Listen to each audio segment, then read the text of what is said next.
behind the golden gates of Kensington Palace, where every breath is watched and every moment carefully planned.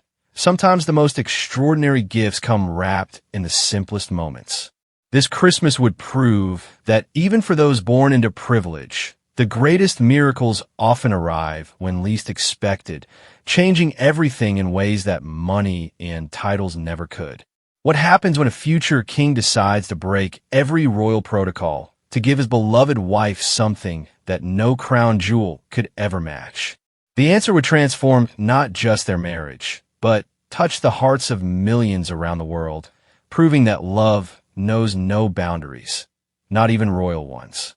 The December morning mist clung to the windows of Kensington Palace like a soft gray curtain, filtering the weak winter sunlight into something almost magical.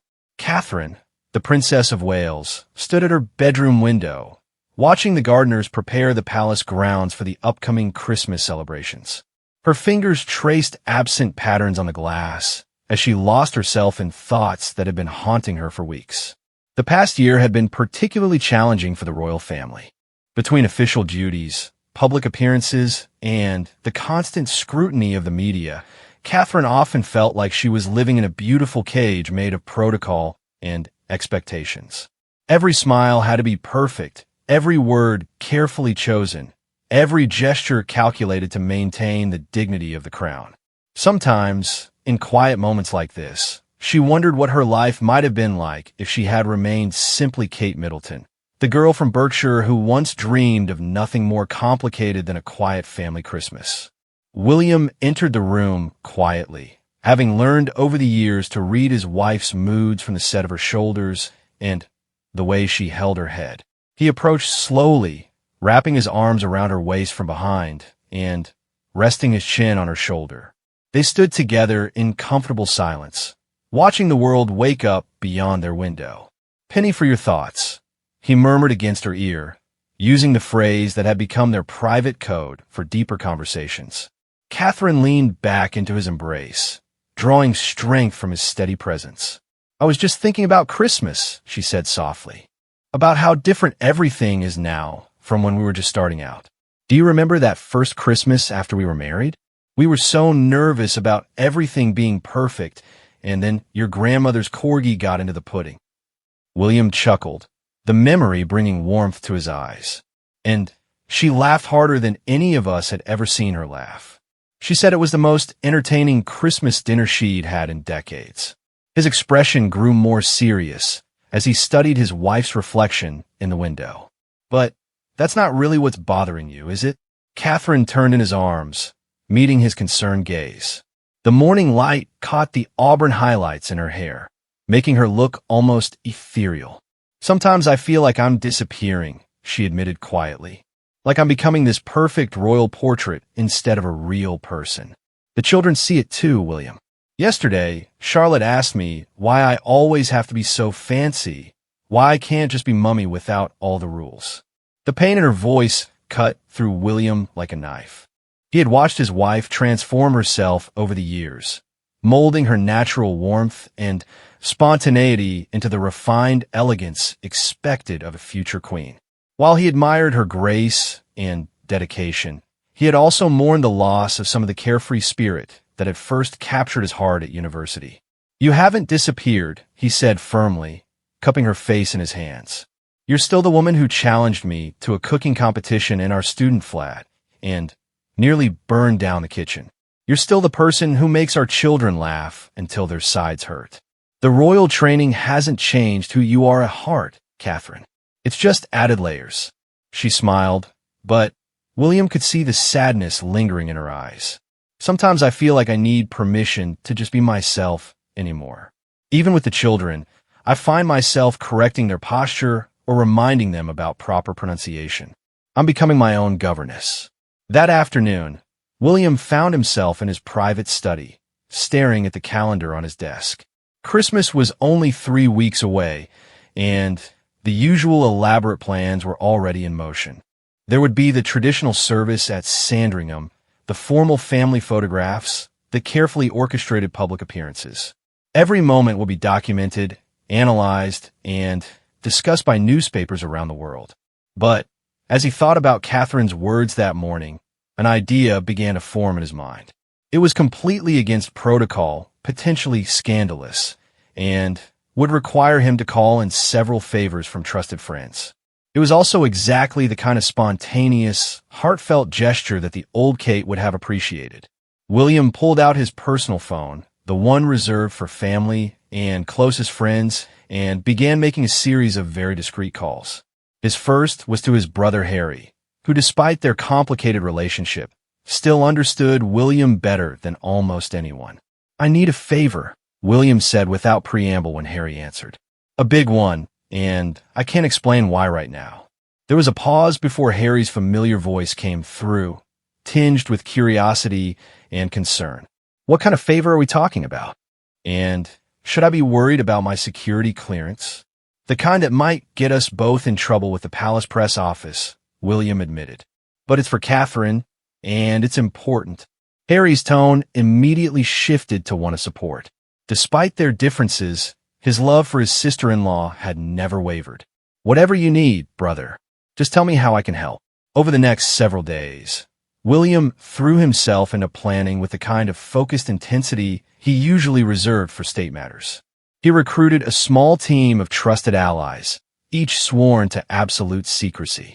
His private secretary, initially horrified by the breach of protocol, eventually became an enthusiastic co-conspirator when William explained his reasoning. "Sir," his secretary said during one of their clandestine planning sessions, "this is either going to be remembered as the most romantic gesture in modern royal history, or it's going to be the scandal that keeps the tabloids busy for months." "Probably both," William replied with a grin that reminded his secretary of the mischievous prince he had once been. "But Catherine deserves to remember what it feels like to be surprised, to be treated like a person instead of a position." Meanwhile, Catherine continued with her usual schedule of engagements, unaware of the elaborate scheme unfolding around her. She attended charity luncheons, visited hospitals, and participated in the endless round of pre-Christmas obligations that filled her calendar. To the outside world, she appeared as poised and graceful as ever, but those closest to her could see the strain beginning to show.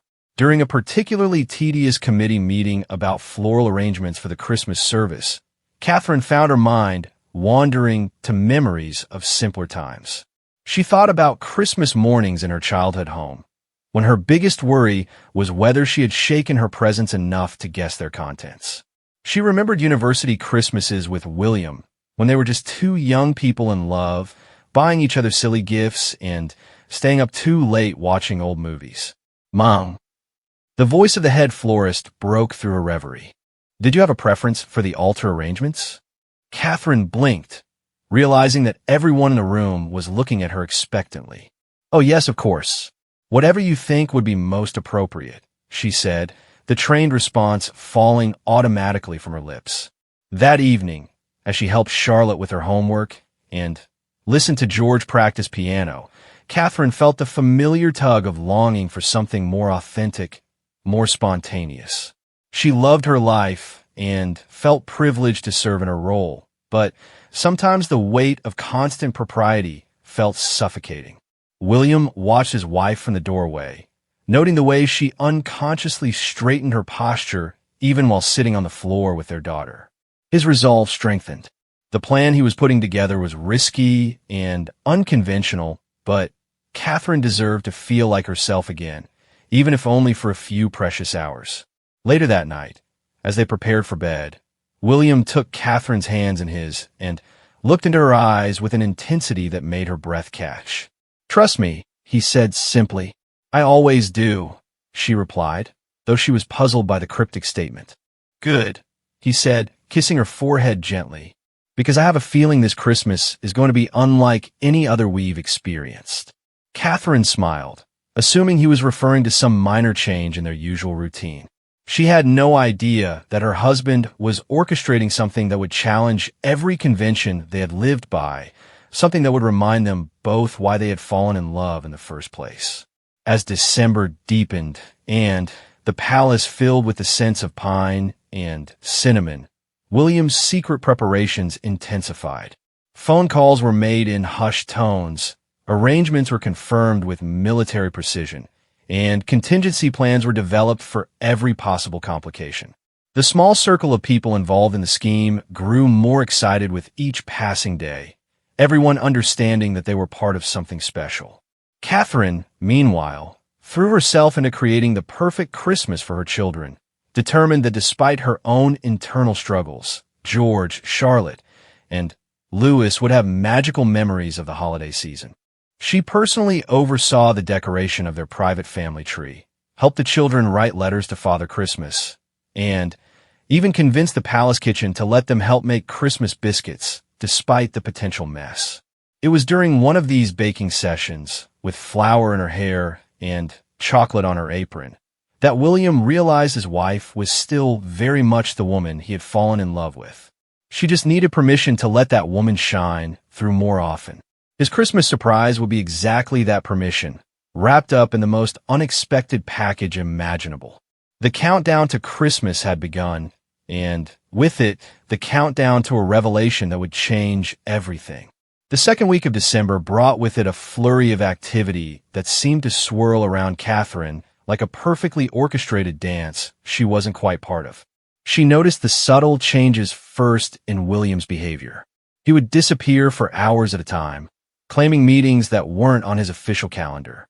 When she asked about them, he would smile mysteriously and change the subject with the kind of deflection that would have seemed rude from anyone else, but felt playfully secretive coming from her husband.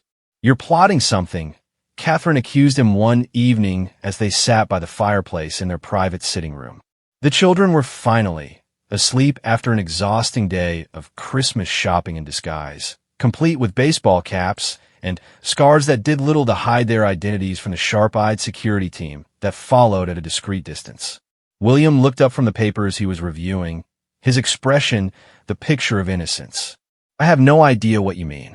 I'm simply handling some end-of-year administrative matters."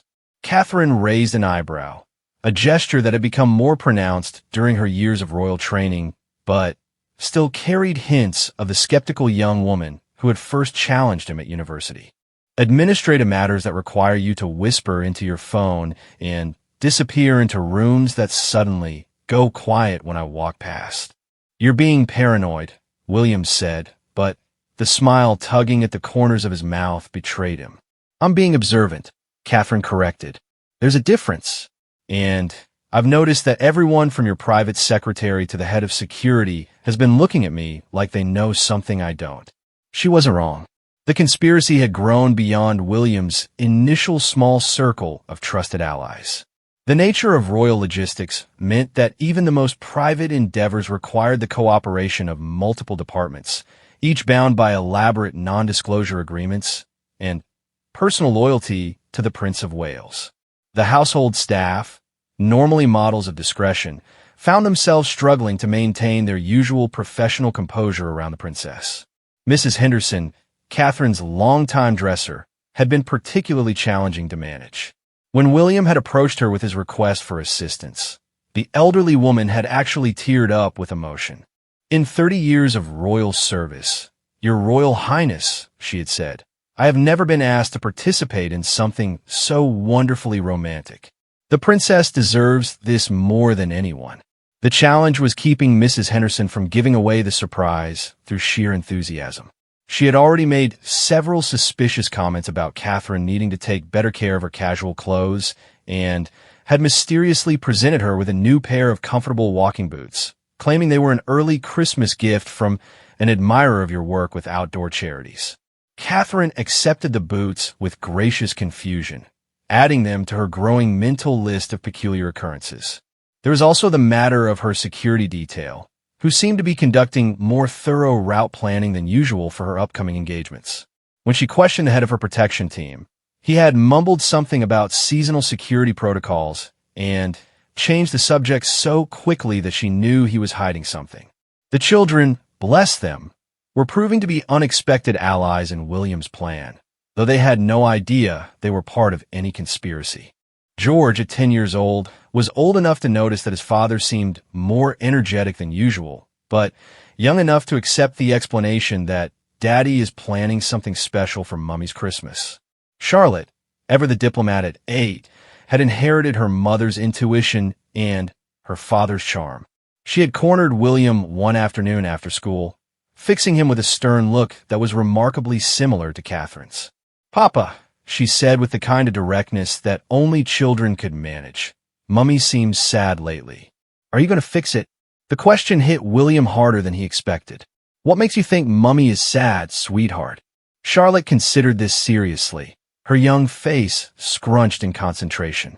"She smiles all the time, but not with her eyes. And she keeps looking out windows like she's waiting for something that never comes. Also, she said, of course, Your Royal Highness to herself in the mirror yesterday, and she sounded tired." William knelt down to his daughter's level, struck by her perceptiveness. "Mummy isn't sad exactly. She's just feeling a bit trapped by all the rules we have to follow. Sometimes grown-ups need to be reminded of who they really are underneath all the fancy clothes and titles." "Are you going to remind her?" Charlotte asked with the confidence of a child who believed her father could fix anything. "I'm going to try," William promised. "But it has to be our secret until Christmas morning. Can you help me with that?" Charlotte nodded solemnly, as if accepting a mission of national importance. "I can keep secrets, but can I give you some advice?" "Always," William said, constantly amazed by his children's wisdom. "Mummy likes little surprises more than big ones. And she likes it when we break rules together, like when we have ice cream for breakfast or stay up late to watch the stars. Maybe your surprise should feel like breaking rules." Her words stayed with William as he continued refining his plans. The more elaborate the arrangements became, the more he realized that Charlotte was right. The most meaningful moments in his marriage to Catherine had been the small rebellions against royal protocol, the times when they had chosen love and spontaneity over duty and tradition. Meanwhile, Catherine was dealing with her own growing sense of restlessness. The Christmas social calendar was in full swing, with every day bringing new obligations, new people to meet, new speeches to give. She performed her duties flawlessly, as always, but felt increasingly disconnected from the joy that should have accompanied the season. During a particularly lavish charity gala, she found herself standing in a receiving line, shaking hands with hundreds of donors and supporters. Each interaction lasted exactly the prescribed amount of time, each conversation following the same polite pattern. She smiled, thanked, inquired about families and businesses, and moved on to the next person with clockwork precision. It was during this event that she met Mrs. Eleanor Hartwell, an elderly woman whose donation to children's literacy programs had earned her an invitation to the gala. Mrs. Hartwell was different from the usual crowd of wealthy philanthropists and society figures. She wore a simple but elegant dress that had clearly been purchased specifically for this occasion, and her nervous excitement was endearing rather than polished. "Your Royal Highness, Mrs." Hartwell said, her voice trembling slightly as she curtsied with obvious difficulty due to her age. "I can't believe I'm actually meeting you. I've been following your work with reading programs for years." Something in the woman's genuine warmth cut through Catherine's professional veneer. Instead of moving on after the appropriate exchange of pleasantries, she found herself lingering. "Please, tell me about your own involvement with literacy programs," Catherine said, surprising both Mrs. Hartwell and her own handlers. Mrs. Hartwell's face lit up. "I was a school librarian for 40 years, Your Royal Highness. I've seen firsthand how much difference it makes when children have access to books and people who believe in the power of reading. Your programs have reached children I never could have helped on my own."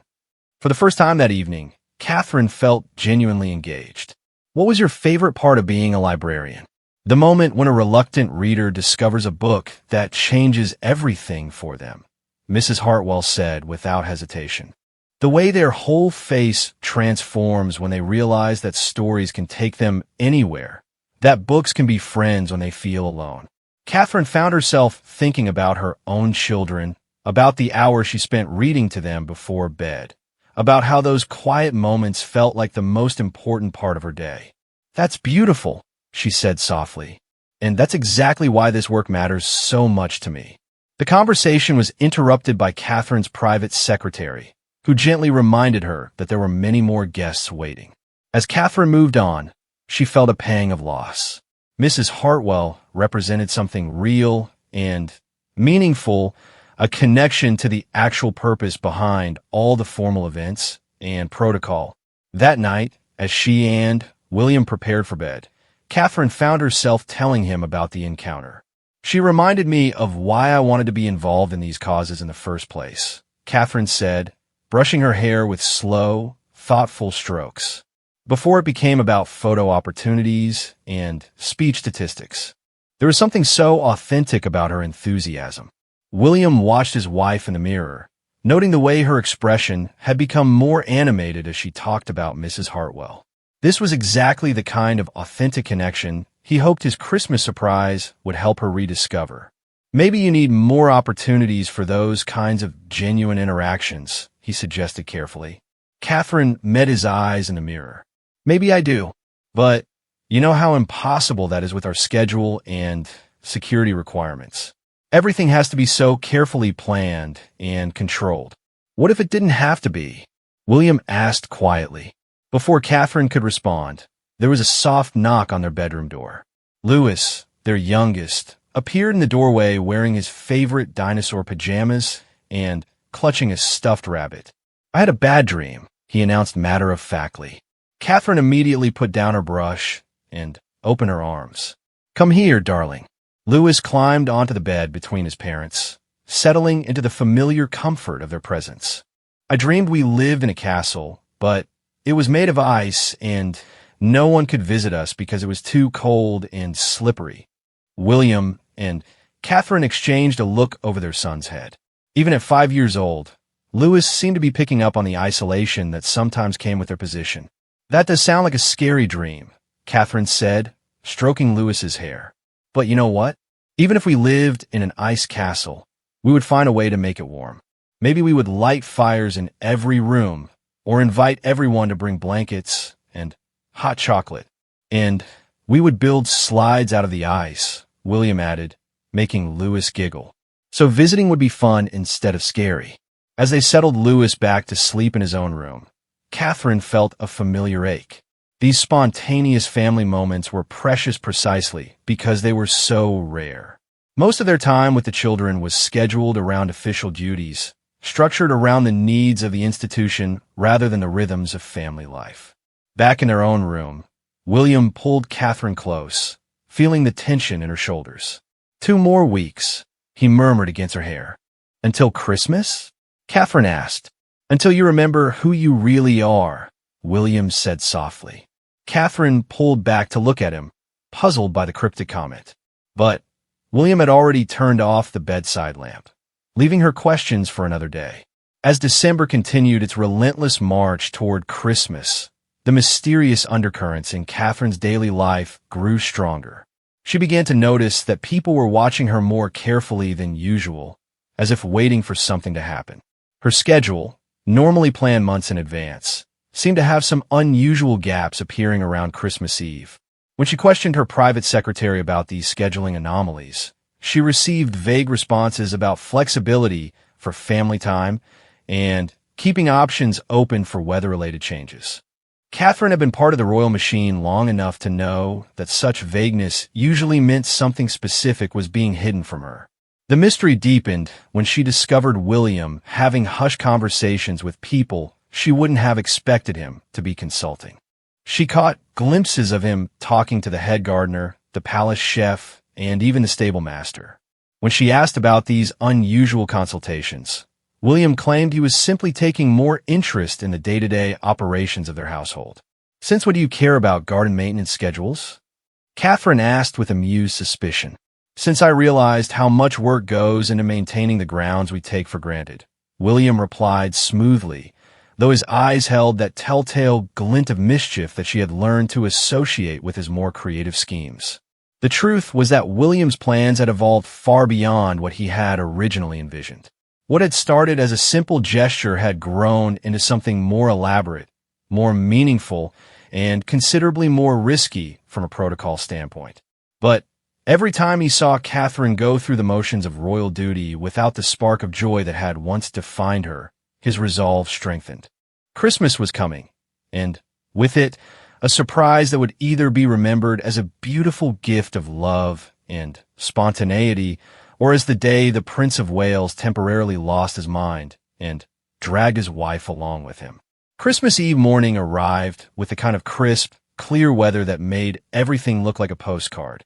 Catherine woke early, as she always did on significant days, her internal clock trained by years of royal duty to allow extra time for preparation. She lay in bed for a few moments, listening to the quiet sounds of the palace coming to life around her, and mentally reviewing the day's schedule.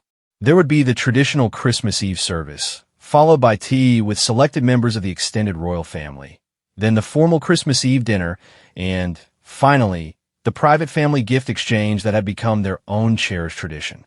It was a full day, carefully choreographed like all their public appearances, but Catherine had learned to find joy in the small, unguarded moments that occurred between the official events. She turned to find William already awake, watching her with an expression she couldn't quite read. There was anticipation there, and something that looked almost like nervousness. "Good morning," she said softly, reaching over to touch his face. "You look like you didn't sleep well." "I slept fine," William said, catching her hand and pressing it against his cheek. "I'm just excited about today." Catherine smiled, though she was puzzled by his intensity. "It's going to be lovely. Though I have to admit, I'm looking forward to the quiet family time tonight more than anything else." William's expression grew more serious. "Catherine, I need to ask you to trust me today. Completely.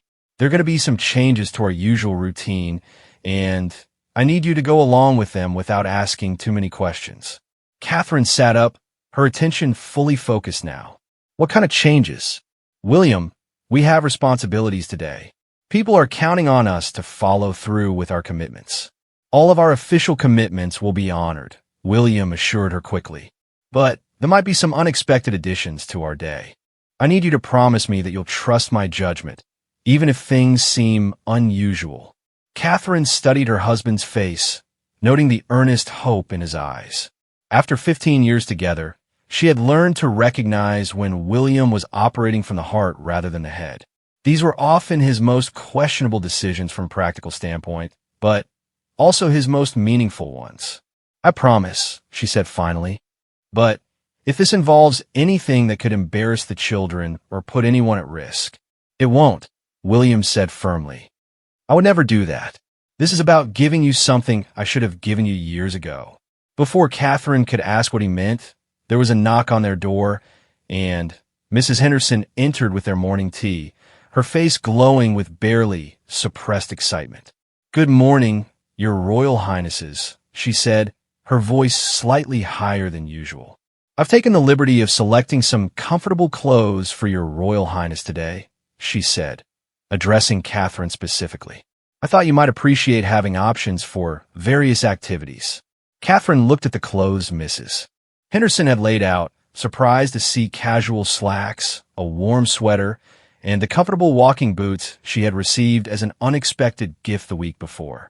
This was decidedly not her usual Christmas Eve attire. "Mrs. Henderson," Catherine said carefully, "we have official events today. Shouldn't I be dressed more formally?" "The formal wear is prepared as well, Your Royal Highness," Mrs. Henderson assured her. "But His Royal Highness thought you might want to start the day more casually." Catherine looked between William and Mrs. Henderson, both of whom were clearly in on whatever plan was unfolding. "This is about more than just comfortable clothes, isn't it?" William smiled, the first completely relaxed smile she had seen from him in weeks. "Trust me," he said again. An hour later, Catherine found herself dressed in the casual clothes, walking through the palace corridors beside William, who seemed to be leading her in the opposite direction from where their usual Christmas Eve activities would take place. Instead of heading toward the formal reception rooms, they were moving toward the private family quarters, and then, beyond those, toward areas of the palace Catherine rarely visited. "Where exactly are we going?" she asked, her curiosity now completely overriding her confusion. "You'll see," William said, squeezing her hand. They walked through a door Catherine didn't recognize, down a hallway she had never explored, and, finally, emerged into the palace's private courtyard, a space usually reserved for service vehicles and deliveries. Catherine was about to ask why they were in such an unlikely location when she saw something that made her stop short. Parked in the courtyard was a modest family car, not one of the official royal vehicles she was accustomed to. Beside it stood Harry, dressed in jeans and a warm jacket, grinning at them with the kind of mischievous expression that usually meant trouble. "Your chariot awaits, sister-in-law," Harry said with an elaborate bow. Catherine turned to William, her mouth opening and closing soundlessly. "We're going somewhere in that car? Without security? Without anyone knowing where we are." "We have security," William assured her quickly. "They're just being very discreet. And certain very important people do know where we're going. But, yes, we're going to drive ourselves, just the three of us, somewhere that doesn't appear on any official schedule." For a moment, Catherine felt a flutter of panic. The idea of leaving the palace without the usual arrangements, without the careful planning and multiple backup protocols, felt almost impossible to contemplate. But then she looked at William's hopeful face and Harry's encouraging grin and felt something else entirely. "Freedom. Where are we going?" she asked quietly. "Home," William said simply. The drive took them through London streets that Catherine rarely saw from ground level, let alone from the front seat of an ordinary car. William drove carefully but confidently, handling the vehicle with the ease of someone who had clearly practiced this route multiple times. Harry kept up a steady stream of commentary from the back seat, pointing out Christmas decorations and making jokes that gradually helped Catherine relax into the surreal experience of being anonymous passengers in holiday traffic. "I can't believe we're doing this," Catherine said, watching pedestrians walk past without giving their car a second glance. "When was the last time I was in a car that wasn't armored and didn't have a police escort?" "University," William said promptly. "When I picked you up for a second date, and you were so nervous about my driving that you gripped the door handle the entire time." Catherine laughed, remembering. "You were a terrible driver then. You're better now? I notice you're staying well under the speed limit." "I have precious cargo," William said, reaching over to squeeze her hand. As they left London proper and moved into the countryside, Catherine began to recognize the landscape. They were driving toward Berkshire, toward the area where she had grown up, when William turned onto the familiar road that led to her childhood neighborhood. Catherine felt her heart begin to race. "William, what are we doing?" she asked, though part of her already knew. "We're having Christmas Eve lunch with your parents," William said. "Just us and them, and no protocols or security briefings or official photographers. Harry called them last week to ask if they'd be willing to host a very informal family gathering." Catherine's eyes filled with tears as they pulled into the driveway of her parents' house, the modest suburban home where she had spent the first 18 years of her life. Through the front window, she could see her mother moving around the kitchen, probably making enough food for twice as many people as were actually coming, as she always did when her children visited. "They don't know I'm coming?" Catherine asked, her voice small. "They know you're coming," Harry said gently. "But they don't know it was meant to be a surprise. We told them you'd been feeling homesick and needed a quiet day with family." Catherine sat in the car for a moment, overwhelmed by emotions she couldn't quite name. When was the last time she had walked into her parents' house without advance notice, without security sweeps and protocol briefings? When was the last time she had simply been their daughter rather than the Princess of Wales? William got out of the car and came around to open her door, offering his hand with the same courtly gesture he had used at their wedding, but with an intimacy that spoke of their private life together. "Ready?" he asked softly. Catherine nodded, though she wasn't sure she was ready for anything. As they walked toward the front door, it opened before they could knock, and her mother appeared, wearing an apron covered in flour and the biggest smile Catherine had seen in months. "Hello, darling," Carol Middleton said, embracing her daughter with the kind of unself-conscious affection that Catherine rarely experienced anymore. "We've missed you." The next few hours passed like a dream. Catherine found herself sitting at her parents' kitchen table, helping her mother prepare vegetables for lunch while William and her father discussed football in the sitting room. Harry had appointed himself entertainment director, regaling them all with stories of his recent travels and making everyone laugh with his impressions of various royal household staff. For the first time in months, Catherine felt her shoulders relax completely. She wasn't performing for anyone, wasn't being watched or evaluated or photographed. She was simply Kate again, the girl who had once sat at this same table doing homework and complaining about boys. "You look tired, love," her mother said quietly as they worked together, the kind of observation that only a mother could make without offense. "I've been feeling a bit lost lately," Catherine admitted, surprising herself with her honesty. "Like I'm playing a role instead of living a life." Carol stopped chopping carrots and looked at her daughter seriously. "You know, when you were little and got overwhelmed by school or friends or whatever was troubling you, your father, and I would remind you that underneath all the complications, you were still just Kate. All the rest was just costume and performance. But now the costume feels permanent," Catherine said softly. "It's not," her mother said firmly. "William knows that, which is why you're sitting in my kitchen right now instead of at some formal palace function. He's reminding you that you get to choose who you are, title or no title." Lunch was a revelation. They sat around the small dining table that Catherine had eaten at thousands of times as a child, passing dishes and interrupting each other and laughing at Harry's increasingly ridiculous stories. There were no place cards, no prescribed topics of conversation, no careful timing of courses. It was chaotic and warm and absolutely perfect. Catherine's father, Michael, raised his glass of wine halfway through the meal. "I like to make a toast," he said, "to family and to the people who love us enough to remind us who we really are." Everyone raised their glasses, but William was looking directly at Catherine when he said, "Here, here." After lunch, Catherine found herself in her childhood bedroom, which her parents had preserved almost exactly as she had left it for university. The walls were still covered with photographs of friends and family, academic certificates, and posters of bands she had loved as a teenager. William sat beside her on the narrow single bed, both of them looking around at the artifacts of her pre-royal life. "I can't believe they kept everything," Catherine said, picking up a stuffed animal she had received for her 16th birthday. "They kept it because it's part of who you are," William said. "All of this, all these experiences and relationships and memories, they don't disappear just because you have a title now." Catherine leaned against him, feeling more like herself than she had in months. "Thank you," she said quietly, "for remembering that I needed this."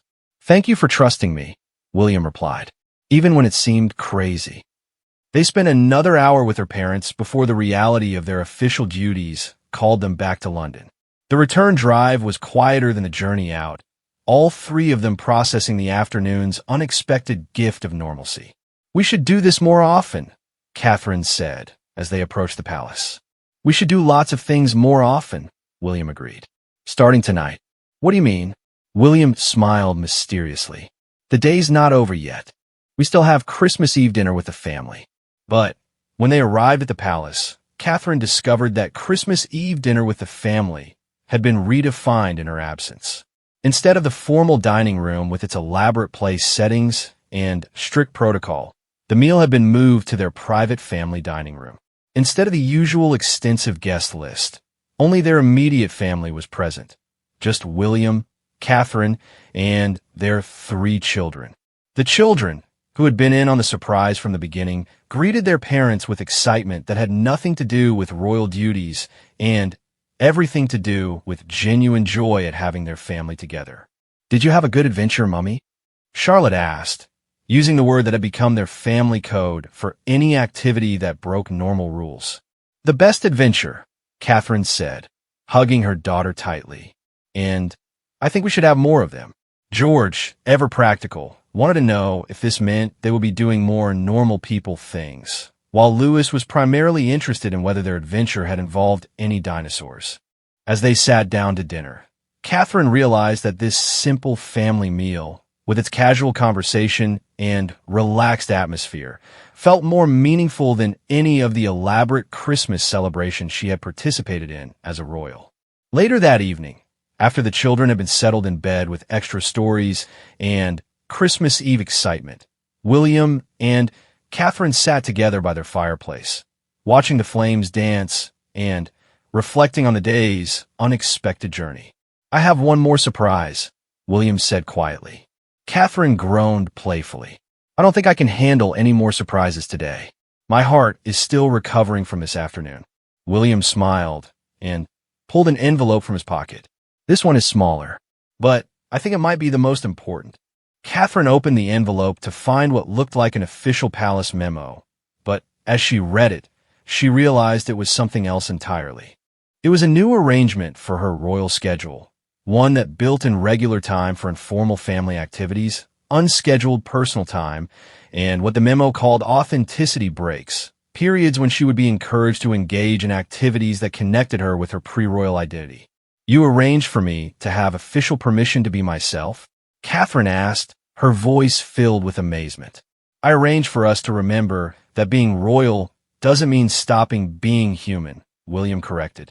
"We have responsibilities to the crown and the country, but we also have responsibilities to each other and to our children and to ourselves." Catherine looked at her husband, this man who had somehow managed to honor both his duty as a future king and his love as her husband, and felt her heart overflow with gratitude and love.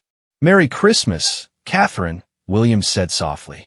"Merry Christmas, William," she replied, and for the first time in months, she felt like she truly meant it.